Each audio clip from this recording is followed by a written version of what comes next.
안녕하세요. 오늘은 음악 활동으로 함께 진행할 수 있는 손유이를 해보도록 하겠습니다. 손유이 제목은 달팽이 집을 지읍시다입니다.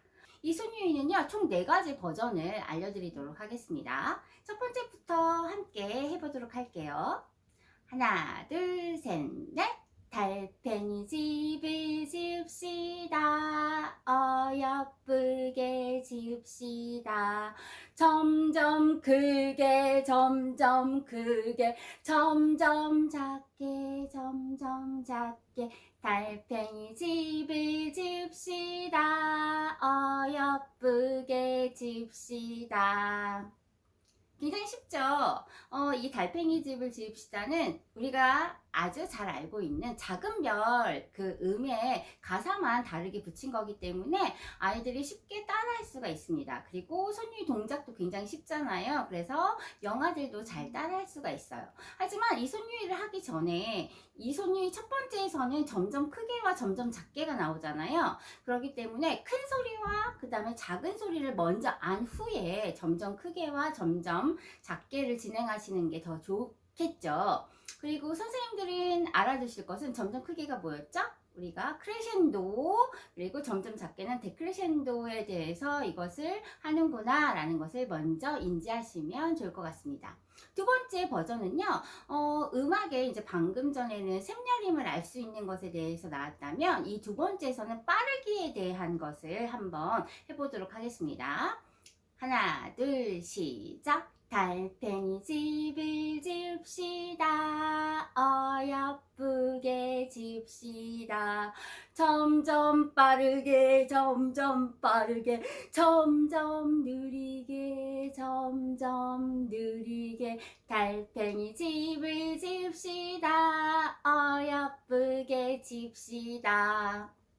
방금은 뭐였죠? 두 번째는 빠르기였어요. 그래서 점점 빠르게, 점점 느리게 대해서 배웠는데 여기도 마찬가지예요. 첫 번째 버전에서 점점 크게, 점점 작게를 알기 전에 우리가 큰 소리와 작은 소리를 배웠듯이 두 번째에서도 점점 빠르게, 점점 느리게를 알기 전에 빠르게와 느리게에 대해서 먼저 안 후에 그 후에 진행하는 것이 좋겠습니다. 세 번째 버전은요, 모두 일어나서 할 수 있는 활동이에요. 그래서 모두 다 같이 일어난 후에 손을 동그랗게 잡고 동그란 큰 원이 되잖아요. 그러면 이제 같이 돌면서 노래를 부르는 거예요. 자, 달팽이 집을 집시다. 어여쁘게 집시다. 지금 들고 있는 거예요. 근데 점점 크게를 할 건데 여기서 점점 크게를 하려면 어떻게 해야 될까요?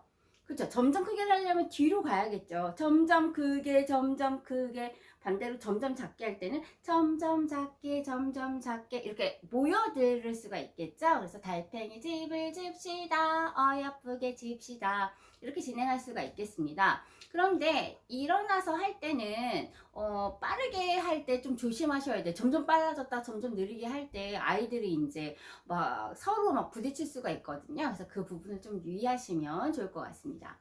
그리고 네 번째 버전을 알려드리도록 하겠습니다. 네 번째는 이게 그냥 이제 신체 활동으로만 그치는 것이 아니라 악기를 사용해서 같이 할 수가 있겠습니다.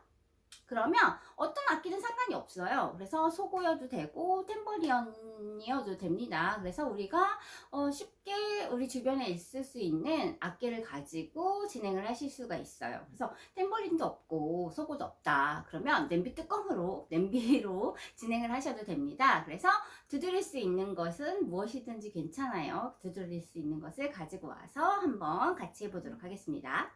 네 번째 버전인 악기를 활용한 팁을 알려드리도록 하겠습니다. 저는 탬버린을 이렇게 무릎에 뒀거든요. 유아들이랑 진행하실 때는 탬버린을 손에 들고 사용하셔도 괜찮고 바닥에 두고 드럼처럼 두드리면서 사용을 하셔도 됩니다. 그럼 같이 해보도록 할게요. 하나, 둘, 시작! 달팽이 집을 집시다. 어여쁘게 지읍시다.